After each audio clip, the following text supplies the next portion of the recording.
nakita na natin na nag-Dyrot jungle si Kyle.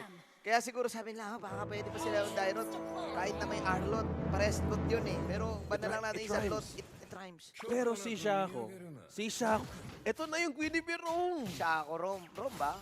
May naka-Brave Smite eh. Hindi ko makita, nasan siya eh. Ay. Oo nga, si Shaco nga. Si Shaco. Oh, ayun, binabanatan. Sinasay ko ball! Sumisigaw kasi ang hero na yan eh. Sumasay ko ball eh. Ayun yung sa King of Fighters. yung mismong animation. Si Psycho Ball! Yung sound effects, no? Psycho Ball yung tawag niya din eh. Gawa. Shaco Ball. Mukhang alam ko kung saka itong matambay ah. Sa mga videoan, paano na yun?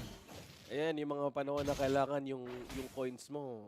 Full coins. May kapital ka dun. Teka lang going back to the lineup tayo, bossing Si Kiss ang mid lane na Paramis. At ang nakamas, si Shaco ba nakamas? Mamaya makikita natin. Anyway, si Shaco nga ang 5. Si Shaco 5. Oo. Shaco the 5. Pew! Wala na si Pew at ayun, Dimensional Nation ni Lanaya. Medyo napigilan yung time-space continuum dun ni Few ah. Masakit talaga yan Lanaya, lalo na sa laning. May side blades kami. Nakita namin kanina kung paano nagsimula si Lanaya eh. No? Nagamit pa yung si Nolan eh. Oo, mahusay Mahusay si din. Lanaya dito. Pero ito yung early game spike ng isang ng Nolan na either pigilan mo Parang or funny pantayan kasi. mo. Ayun. May nagsabi sa akin coach sabi niya, nakalimutan ko lang sinong coach. Pero sabi niya, basically snowball hero. Pag na-snowball sa early, laban yan. Sa Nolan. Ang hirap patayin eh. Ang daming dash. Yeah. Kaya siguro nagpo-focus din yung AP Bren. Mas mapapagana yung Astaroth o mas mapapagana yung passive ng Phobos para si Flap o may mahuli, Oo. rekta sila kaagad. Pakunatan dito. Shaco Ogwen, uy! Oy, grabe, Psycho Ball! Up, si Ay! Ogwen dito, magdadodge. Makaiwas? Life sin is real, pero yung Psycho Ball talaga. Yung extra damage yung Psycho Ball, boy, masakit. Masakit. Pero naging trade doon ng AP Bren ay yung unang objective ng laban. Turtle, economy on AP Bren, sacrifice si Ogwen. Rome, Arlot, ang nakikita natin dito. So just basing on the emblems, merong may agility, meron ding impure rage.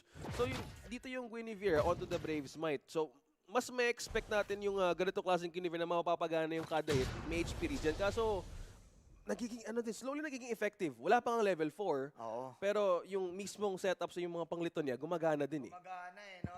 Ang masasabi ko lang dito, OSX, yung Guinevere Rome, yung second skill niya kasi, pwede mong i-treat na yun yung pang-set. Kasi hindi yun ulti. Hindi. So pwede kang in-out ng mabilis. Unlike yung ibang mga setter, ultimate yung pang-set eh. So yung cooldown nun, mas matagal. Ito kasi si Guinevere, yung second skill, kaya niyang yun nga, psycho ball nga eh. Kaya niya Psycho pang-psycho. ball. Yun ang minsan kasi mapapaisip ka, ulti ba Kung to? itutuloy ba, Itutuloy o hindi, ba niya? Kasi Guinevere siya eh. Iba yung, you don't know the two sides. Yan of the yung mga coin. ganong talo, no? Yung mga space jump na Katulad niya. gano'n. Ang dami niya pwedeng ma-proc, ang dami niya pwedeng ma-force. Oo. Even yung reaction time ng AP rin, pwede niya baguhin katulad niya, no? Ayan, no? Ayan, off, Violet Requiem coming in. Ton, mula kay Kyle TC, pasok ngayon. Si Master Ogwen, pero chill lang. Ay, matindi yung laban, no? SX, parang mga ganitong moves. Ayan. Aabutin tayo ng 20 minutos mga ganyang moves. Ayan, gusto ko yan. Tignan Oo, mo, gusto mo sa yan. nakikita mo, yung gold lead. Walang masyadong labang, 30, 20. Pero ang nakikita natin sa AP Ben, ang sinisigurado nila is yung kaya pala focus rotation sa baba. Okay, pero mamimiss nila as Shaco will go for the space jump at buhay pa rin. Buhay pa. Ang tindi, flicker out sabay space jump pang Psycho. Shaco is still alive. Yeah, just by looking kung paano pumesto si Shaco doon, ginamit niya yung outer turret energy shields kung saan mas tumataas yung sustain niya kahit in just a second na nakakaya pa rin niya i-outplay ang AP Bren.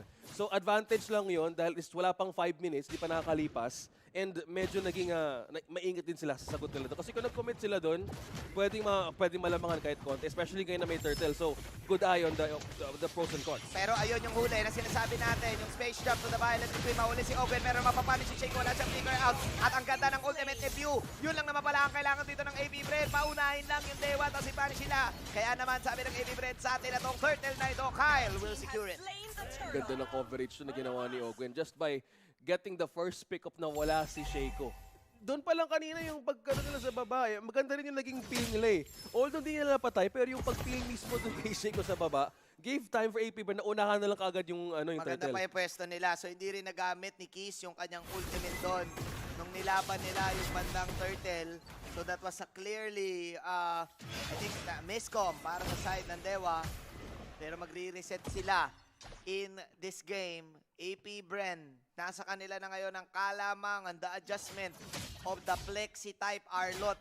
Pero eventually, since pinakita na nila tong Arlot na to, na 5, hindi na yan magiging Plexi kapag kalaban mo. Yeah. Plexi pa rin in a way, pero expect na lagi ng kalaban nila Nakalaban na, ay. na pwedeng i-5 yung Pwede Arlot. i-5, pwede Oo, i-roam. Pwede i-roam. Ganda rin ang focus nila dito onto the bottom side of the map. Ito yung kaninang lagi sila samahan ng Dewa United na minasta na nga si Watt. Mukhang papanganib na dito. Final slash! Dalawa! Dalawa matatamaan doon sa may ultimate review. Ganda ng combo. Dalawa ang nakill sa side ng Dewa. Flicker out para kay Ogwen. Ligtas si Master Ogwen. The setup from the Master will pay off. Nagamit lang ang flicker, hindi nagamit din ang tatlong purify ng AP Bren sa mismong dalawang final slash. Medyo nagkaroon ng miscalculation kung paano makakuha ng magandang setup si Shaco. May push din sa gitna, so clearly push at pick at takedown dito ng AP Bren slowly naging advantage yung kalamangan nila. Lumalamang yung AP Bren sa galawan, Kuya OSX. Kung kanina ginagalawan ng Dewa yung Nova, it's AP Bren proving to Dewa na mas matindi ang kanilang micro-mechanics. Binaba natin yung review with a feathered airstrike. Hindi pa to tapos kasi 2.5k kalamangan ng AP Bren, but yung i-lineup ng Dewa is still deadly. This is a 1-1 late game. Plus, meron ka kasing paramis na pwede ma-extend yung teamfight. Yeah, good positioning din kay Few mismo, dun mismo sa bush na yon. Dewa din see it coming, so ang naging sa saving grace ng AP Brandon is ma-force back ang Dewa na hindi mismo mag-commit. Kasi gumamit na ng appraiser si Kyle TZ to the point na yung Dewa mismo gusto rin sumagot. Kaso nung nakaramdam sila ng may reinforcement, medyo naging hesitant sila dun sa sagot nila. Dixon, going in. Pasok ngayon si Kyle TZ. Okay, kuha yung retribution. Matik yan, mga Kyle to. At ngayon, Flap. nandoon si Flap na humaharap sa dalawa. Final slash panghuli. Ginawang Divine Judgment yung final slash. Pwede pala yun. 2-4-4. AP Bren outwitting Dewa sa first 7 minutes na laro. The zone out of Flap TZ. Napakagaling ng positioning na doon. Na-force out si Keys na mawala mismo sa area kung saan pwede siya makapagbigay ng Netherrealm for Dewa United. That moment, nagkaroon na ng isang pagkakamali. Nagkaroon na ng isang problem ang Dewa United on how to sustain. Ayan na nga, binubuso na Feather Airstrike. May kasama pang final slash. May follow-up pa dito kick. Pero sustain pa rin. Ang Dewa United lumilipad. Shaco though, taking down Ogwen. Nakalipad yung 1-1 pero masyado makunan dito si Kyle TZ. Up pa rin natin ang side ng Dewa. Out para kay Kyle TZ as Dewa will just take that 1 kill. That's a support. That is Ogwen. The roamer. Dito si Flap. Makapag-depensa ang Dewa dito. At magiging masaya na sila doon sa pag-depend na yun. But still, AP Bren is the one who leads. Just by Flap TZ alone. Ito yung pagbalik mismo ng Phobis, nakakatuwa lang tingnan na kahit ang dami yung dash, especially na may 1-1, ang bilis mag-online ni Canon kaagad Ang bilis mag-online ni Flap kaagad Ang galing no, nung pinili yung 1-1, parang lalo silang napilitan mag-Phobius. Mag-Phobis. Nung nakita nila yung Nolan, tapos, di ba last week yung Phobius? Oh, nag-1-1 pa! Gumanon si Coach Bren. Phobius mo na yan. Phobius Sure mo ball na na, yan. gumanon eh. Phobius ba? Hindi na Phobis masyado. Sobrang Phobius eh. Sobrang Phobis eh. Kasi di ba, may Nolan. Oh. Ano, 1-1, oh. Phobius na to. May dash. Lanaya, may dash. Masyadong Phobius. It's too obvious na. Sabi ni Pati Coach yung P. ano, Yung Kyle TZ. yung Guinevere din ha, may dash din yun. Tatlo. Ayan na nga. Flicker pa. Considered dash yung flicker eh. Pero ito, ang ganda lang na hindi masyado nagagamit ng AP Bren yung Purify nila to the extent na kahit yung setup ay manggagaling lang kay Shaco, sobrang calculated nila sa pagsagot ng burst eh. Oo nga, no? Kaya rin sila nag-purify, no? Para yung spatial migration, madodge nila. Madodge nila completely. Pero mostly, nahihirapan din si Shaco makakuha ng angulo. Hindi talaga nila nagagamit. Nahirapan siya dito. Wala, kumbaga, 3 purify yan, boss eh. 3 banlaw. Oo eh. Pambanlaw eh. Wala. Tanggal talaga yung Tanggal talaga yung spatial migration. Naalala ko dati, season 3, nung pinipili Guinevere, pinupurify lang eh. Di ba, no? Wala nang digi-digi, purify lang agad eh. Purify lang ang sagot. Pero ito, may sinusubukang hilahin nga dito yung Dewa United. So problema din nila dito, ayan na. Okay, pero Overextension ng clear. Phew! ito ang problema, though, yung Nolan. Pero susubukang i-punish na Ogwen. Nako. Recall para kay Nanaya, pero where are you going? Clap. May pagbawi ngayon ng AP Bren, 4-4. 4-4, may Lord na nagpupush sa taas. So wala dito sila Naya for 20 seconds. So konting bantay din muna sa base. So force ngayon ng Dewa United to be on a defensive state. At pwede nilang makakuha din ng ano. Susubukan nilang kumontrol sa lanes. Kaso not worthy to do it now dahil medyo kulang sila sa damage. So AP Bren, sinusubukan lang mag-push. Oo, laban lang. Okay, special migration pero may Purify! Yung Purify ay pwede mo nang sawagin Shurify! Dahil Shurify na makakawala ka ng special migration. Dixon, nandito. Dixon makaka-out. Flying first kill mula kay Watt. Maubos yung mga minions. Yan, para doon mismo yung Purify. Yun yung sure na Shurify. we are purified completely. Oo, talagang hindi mo masisetapan basta-basta kasi.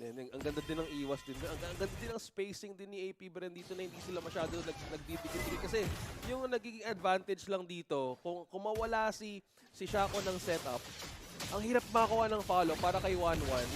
At mismo din kay Ding. Pwede siya maging tank sa frontline. Kaso ang problema lang talaga ng Dewa dito, what's the follow-up kung magkamali ng setup si Shaco? Si Shaco. Kaya nga eh. Diba? In a way, kaya pa to. Pwede nilang i-bait lang yung Purify kasi 2 minutes naman. Tapos kapag alam nilang wala na, gera agad kasi mabilis lang yung space jump. Mabilis na yung cooldown. Plus sila Naya, kailangan niya lumikod. Yun na talaga, wala siyang no choice. Di siya pwede sa harap, kailangan talikogenics. Kailangan mahuli niya si Pew sa likod tsaka Super Marco. Yun lang talaga, yun lang yung sagot ng Dewa United. On the lead ngayon ng AP Bren, dahan-dahan kinukuha lahat ng resources. Kyle TZ secures the orange completely. Isang tore pa lang kuha sa AP Bren. Goods na goods. Ang Beast ngayon, goods na goods ang kanilang position. Nakaharap pa si... Ang pinaka-problema ata nila yun po, hindi ata yung pinaka-problema, Phobius nga. Distansya pa lang. Once sa coverage ka ng Phobius itself, may mag-dash lang na isa dyan. Kaya nagiging maingat din sila sa galaw nila. Ayan Ayun na nga. Parang wala nga silang dito sagot sa Phobius. Di naman, pero Natmaku. And eto na, Air Flap TZ, the yawning MVP. Pinagbabarag-barag ang Dewa. Kahit na napunta yung kill kay Super Marco, gano'n na din yon. Ganun pa rin. The mission, the objective is to win. Tatlong tore ang naiiwan sa base. Ayun na may nakapihila kay Kyle TZ, Shadow Stampede. Few, may naiiwan nga, naiipit nga dito Linanaya. Boom! Feathered Airstrike secures the kill para kay Few. At dito sa best of 1 na to, dito natin nakita na kayang-kaya ng AP Bren i-flex ang kanilang tatlong players sa tatlong roles, tatlong heroes. AP Bren with the victory!